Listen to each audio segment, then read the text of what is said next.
बिस्मिल्लाहिर्रहमानिर्रहीम, अस्सलाम वालेकुम। Welcome to jobs update with Rahman. दोस्तों, नई वीडियो के साथ हाजिर हैं। आज का हमारा लेक्चर इंग्लिश पे है। आज हम इंग्लिश को कवर करेंगे। इससे पिछले लेक्चर में हमने प्रेपोजिशन के बारे में डिस्कस किया कि प्रेपोजिशन क्या होती है, प्रेपोजिशन का रोल क्या है, प्रेपोजिशन का इंग्लिश में क्या रिलेशन है, इंग्लिश जो है वो प्रेपोजिशन पे कितने परसेंट बेस्ड है। तो ये चीज़ें हमने पिछले लेक्चर में डिस्कस की। तो आज के लेक्चर में हम डिस्कस करेंगे प्रेपोजिशन को थोड़ा सा डीपली, थोड़ा सा ब्रीफली एक्सप्लेन करेंगे। तो सबसे पहले हम चलते हैं अपनी स्क्रीन के ऊपर। तो जैसा कि आपको नज़र आ रहा है, कुछ इम्पोर्टेंट इंग्लिश के क्वेश्चंस हैं। ये पेपर तमाम जो क्वेश्चंस हैं ये पास्ट पेपर से लिए गए क्वेश्चंस हैं। तो तमाम जॉब्स के पास पेपर हासिल करने के लिए हमारे व्हाट्सएप नंबर पर मैसेज करें। जॉब्स अपडेट विद रहमान को सब्सक्राइब करें, लाइक करें, वीडियो को शेयर करें। तो जैसा कि आपके सामने स्क्रीन के ऊपर शो हो रहा होगा कि हमारे पास कुछ क्वेश्चंस हैं प्रेपोजिशन के हवाले से। सबसे पहले क्वेश्चन ये है कि books are the source dash happiness. यहाँ पर कोई ऐसा वर्ड हमने यूज करना है, कोई ऐसा वर्ड हमने लगाना है जो सूटेबल भी हो और हमारे फिक्रे को पूरा भी फुलफिल भी करता हो। इसमें हम देखेंगे कि हमारे पास कौन से ऐसा वर्ड है जो इस पूरे फिक्रे को फुलफिल करे। देखें, फिक्रे को फुलफिल करना तो एक अलग इशू है। इसमें प्रेपोजिशन का रोल जो है वो अगर किसी बच्चे को समझ आ जाती है कि प्रेपोजिशन का रोल कैसे है और कैसे एक फिक्रा जो है वो अपना रिलेशन वो कमल करता है, उसको कैसे एक दो चीज़ों को दरमियान जो रिलेशन है, दो चीज़ों के दरमियान राब्ता एक ब्रिज कायम करता है, वो कैसे उसको फुलफिल करता है, उसको इक्वल करता है। राइट। तो यहाँ पर हमारे पास कुछ ऑप्शंस हैं, ऑफ, फॉर, ऑन, विद। तो यहाँ पर इसका जो मेन ऑप्शन है, जो जिसको हम एक्यूरेटली करेक्ट ऑप्शन जो है वो कंसीडर करेंगे, वो ए है, of. Books are great source of happiness, यानी कि ऑफ और सोर्स, हैप्पीनेस और सोर्स के दरमियान जो रिलेशन कायम हुआ है वो किसकी वजह से हुआ है? ऑफ। ऑफ का मतलब है के, का, को, की, के। ठीक है। अब बुक्स जो है वो क्या है जी? एक अजीम मंबा है। किस चीज का? खुशी का। बुक्स जो है वो अजीम मंबा है खुशी का जो है वो ऑफ यहाँ पर मेन रोल अदा करता है। समझने वाले को समझ आ गई होगी। अगर जिस बच्चे को नहीं समझ आई वो कमेंट सेक्शन में पूछ सकता है। नेक्स्ट हमारा क्वेश्चन है जी, the flying coach is bound dash Karachi. यहाँ पर क्या ऑप्शन है? फॉर। अब यहाँ पर जो ऑप्शंस दिए हुए हैं, जिस बच्चे को जो लफ्जी मतलब है जब वो समझ आ जाएगा तब वो इजीली जो है प्रेपोजिशन को सॉल्व कर सकता है। प्रेपोजिशन बहुत ही इजी सब्जेक्ट भी है, बहुत ही टफ भी है। थोड़ी सी अगर इसमें थोड़ी सी कोशिश की जाए, इसको प्रॉपर वे में समझा जाए, एक कॉन्शियस माइंड रख के समझा जाए तो इजी है। The flying coach is bound dash for Karachi, dash Karachi. यहाँ पर फॉर क्यों है? या ये फ्लाइंग कोच है वो किस के लिए बाउंड है, किसके लिए, कहां पर जाने के लिए बाउंड है? कराची में, यानी कि फ्लाइंग कोच कराची जाने के लिए तैयार है या बाउंड है या रेडी है। ठीक है ना। तो यहाँ पर फॉर इसलिए लगा, फॉर का मतलब के लिए, फ्रॉम का मतलब से, टू, को और डी नन ऑफ देम। इसके बाद नेक्स्ट हमारे पास आता है, green paper is very rich vitamin C. यहां पर वेरी रिच के आगे जो है डैश है। अब यहां पर कोई ऐसा ऑप्शन हमने चूज करना है जो हमारे रिच और विटामिन सी को आपस में रिलेट करे और इन दोनों के दरमियान एक कोऑर्डिनेशन, एक कनेक्शन जो है बना दे। तो कनेक्शन जब बन जाएगा, जब हमारे पास कनेक्शन बनेगा ना, तो कनेक्शन की बेस पे ही हमारे पास ये चीज आएगी कि हमें पता लगेगा कि हमारे पास क्या ऑप्शन है। ठीक है ना। और यहाँ पर ग्रीन पेपर जो है वो विटामिन सी में, विटामिन यहाँ पर इन आएगा। ठीक है। इन क्यों आएगा? इन का मतलब होता है में, अंदर किसी। The books are in the bag, the books are in the bag, in में। ठीक है ना। Green paper is rich in vitamin C. यहां पर फिक्रा कंप्लीट हो गया। ठीक है ना। नेक्स्ट हमारे पास है जी I am worried dash in exam. अब यहां पर हम देख रहे हैं कि हमारे पास कुछ ऑप्शन है, इन, अबाउट, ऑन, ऑफ। अब यहां पर फिक्रे की मुनासबत को समझते हुए आई am worried dash the exam, वो कहता है कि मैं परेशान हूं एग्जाम में। क्या मैं परेशान हूं एग्जाम में? मैं परेशान हूं एग्जाम में नहीं, मैं परेशान हूं एग्जाम पर, पेपर में, इम्तहान में परेशान हूं, मैं इम्तहान पर परेशान हूं, ठीक है ना, मैं इम्तहान के परेशान हूं, गलत बनता है ना। अबाउट का मतलब होता है के लिए। कभी कभी जो फिक्रे की मुनासबत के हिसाब से वर्ड का मतलब कभी कभी उस मुनासबत से चेंज भी हो जाता है, right. I am worried about the exam, मैं अपने इम्तहान के लिए परेशान हूं। क्लियर हो गया जी। Please wait for me, I will be finished, I will be finished dash 5 और 10 मिनट्स। यहां पर क्या ऑप्शन आएगा? यहां पर वो ऑप्शन आएगा जो टाइम को डील करता है। मैंने पिछले लेक्चर में आपको समझाया था कि कौन सा वर्ड टाइम को डील करता है, कौन सा वर्ड जो है ईयर्स को डील करता है, कौन सा वर्ड जो है वो वीक के डेज को डील करता है, कौन सा जो है वो द टाइम को डील करता है, यानी कि जो डे टाइम चल रहा होता है ना, उस टाइम को डील कर रहा है। तो यहां पर जो हमारे पास टाइम को डील कर रहा है वो हमारे पास है in. I will be finished in 5 और 10 मिनट्स। मेरे लिए इंतजार करना, मैं 5 या 10 मिनट में काम खत्म कर लूंगा, 5 या 10 मिनट में काम खत्म कर लूंगा, राइट।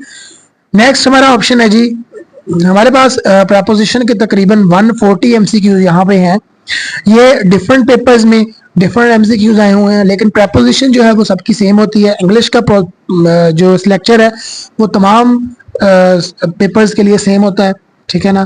तो यहाँ पर तमाम क्वेश्चन जो है वो रिपीट हुए हैं। बहुत सारे क्वेश्चन ऐसे हैं जो 5 साल पेपर में कई बार रिपीट हुए हैं, राइट। तो इन क्वेश्चंस को अगर आप थॉरली 1-2 बार पढ़ लोगे, 1-2 बार इनकी प्रैक्टिस करोगे तो आपको ये इजीली आने लग जाएंगे। आप किसी भी पेपर में इजीली जो है वो अच्छे मार्क्स ले सकते हो। इंग्लिश जो है वो उसमें मेजर सब्जेक्ट होता है, राइट। हमारे पास नेक्स्ट ऑप्शन है जी, आई एम गेटिंग लेट, ठीक है ना। Late dash office. Dash office जो है हम यहाँ पर कोई ऐसा वर्ड लगाएंगे जिससे हमें अंदाजा हो जाए कि हमारा जो वर्ड है लेट और ऑफिस, इसके दरमियान जो कनेक्शन है, ब्रिज है, वो सही तरीके से वर्क कर सके, राइट। तो जब हम इनमें से देखेंगे कि हमारे पास I am getting from office, मैं ऑफिस से लेट हो रहा हूं, गलत है। I am getting for office, I am getting late for office, मैं ऑफिस के लिए लेट हो रहा हूं, मुझे ऑफिस के लिए देरी हो रही है, ठीक है ना। ये जब आप इसका उर्दू तर्जमा साथ पढ़ोगे, लफ्जी तर्जमा इसका पढ़ोगे, तब आपको अंदाजा हो जाएगा कि प्रपोजिशन जो है इजी है। आप इजी तरीके से इसको यूं समझ लें कि हलवा है, हलवा, ठीक है ना। The club usually empties dash about 2 in the morning. Club usually empties out about 2 in the morning. खाली हो जाना किसी चीज से, इनसाइड जो अंदरूनी हिस्सा है वो खाली हो जाना, ठीक है ना। हमारे पास है जी, Usman broken dash from his old friend. Usman was broken dash from his old friends. यहां पर विद है, ऑफ है, अवे है, इन है। यहां पर ऑप्शन सी जो है वो करेक्ट है। अब यहां पर ऑप्शन सी जो है वो कैसे करेक्ट है? उस्मान वाज ब्रोकन अवे, दूर हो गया, फ्रॉम हिज ओल्ड फ्रेंड, उसने अपने दोस्तों से दूरी इख्तियार कर ली है। अवे दूर होना, ठीक है ना। जो अपने दोस्तों से दूरी इख्तियार कर ली, उस्मान ने अपने दोस्तों से, जो पुराने दोस्त थे, उनको खैरबाद कह दिया, उनको कह दिया कि आप अपने घर, मैं अपने घर, सो दैट्स ऑल। इस तरह का सिनेरियो है। I am not acquainted dash her father. इसका मतलब क्या है? यहां पर जब आप लफ्जी तर्जमा देखोगे, जब आपको पता लगेगा, उर्दू में पता लग जाएगा कि इसका ये मतलब है, राइट।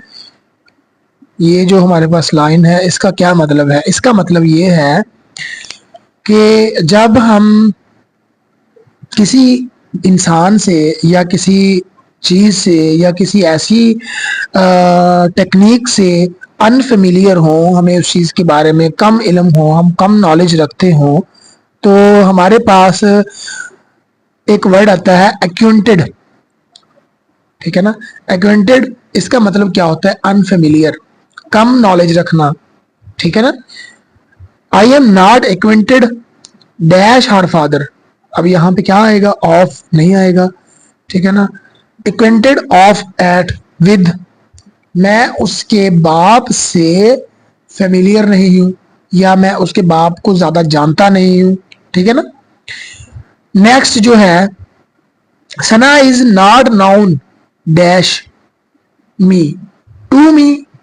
टू मी क्यों आया है? क्योंकि मेरी तरफ बात हो रही है। टू को मी तरफ, मी मैं। ठीक है ना?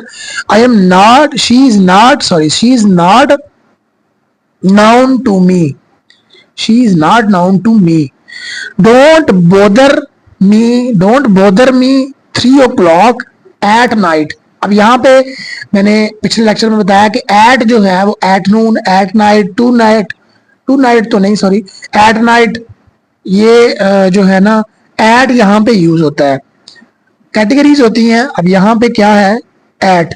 अब यहाँ पे कुछ बच्चों को ये क्वेश्चन आएगा कि बोदर का मतलब क्या होता है? Don't bother me at 3 o'clock, 3 o'clock at night, at 3 o'clock भी हो सकता है। ठीक है ना? तो यहां पर बोदर का मतलब होता है परेशान करना।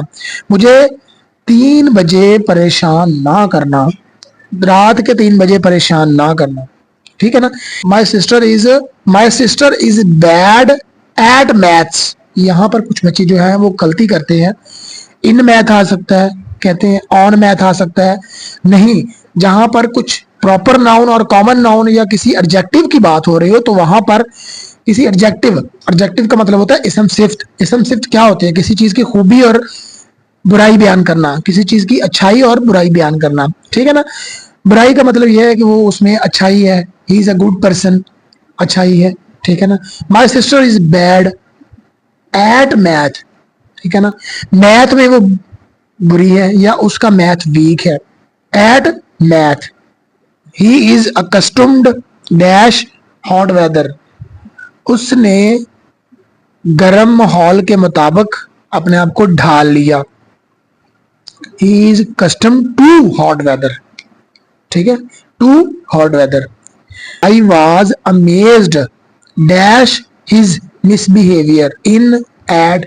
मैंने बताया पहले भी कि जब हम किसी की अच्छाई या बुराई बयान करते हैं तो एडजेक्टिव में हमारे पास एट यूज होता है, right? He is superior to me, जब मी की बात आती है तो वहां पर टू लगता है, right? I would like thank you to behalf of all of us, मैं तुम्हारा शुक्रिया अदा करता हूं हम सब की तरफ से। मैं तुम्हारा शुक्रिया अदा करता हूं हम सब की तरफ से।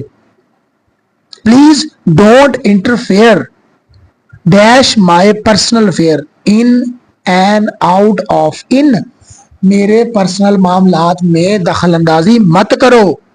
ठीक है? ये इस तरह के क्वेश्चंस हैं। ये आप इनको क्वेश्चंस को 1-2 बार पढ़ के देखो, रीड आउट करो। जहां पर आपको समझ ना आए वहां पर आप क्वेश्चन करो। ये सारे के सारे क्वेश्चंस मेरे व्हाट्सएप ग्रुप में और मैंने सेंड कर दिए हैं। आपको वीडियो लेक्चर भी थोड़ी देर में मिल जाएगा। तो ये था जी आज का हमारा लेक्चर। उम्मीद है आप लोगों को समझ आ गई होगी। मजीद वीडियोस के लिए जॉब्स अपडेट विद रहमान को सब्सक्राइब करें और पाकिस्तान में आने वाली तमाम जॉब्स की इंफॉर्मेशन के लिए हमारे व्हाट्सएप ग्रुप को ज्वाइन करें। तमाम जॉब्स की तैयारी के लिए स्क्रीन पर दिए गए नंबर पर रब्ता करें। अपना बहुत सारा ख्याल रखें, दुआओं में याद रखें। अल्लाह हाफिज।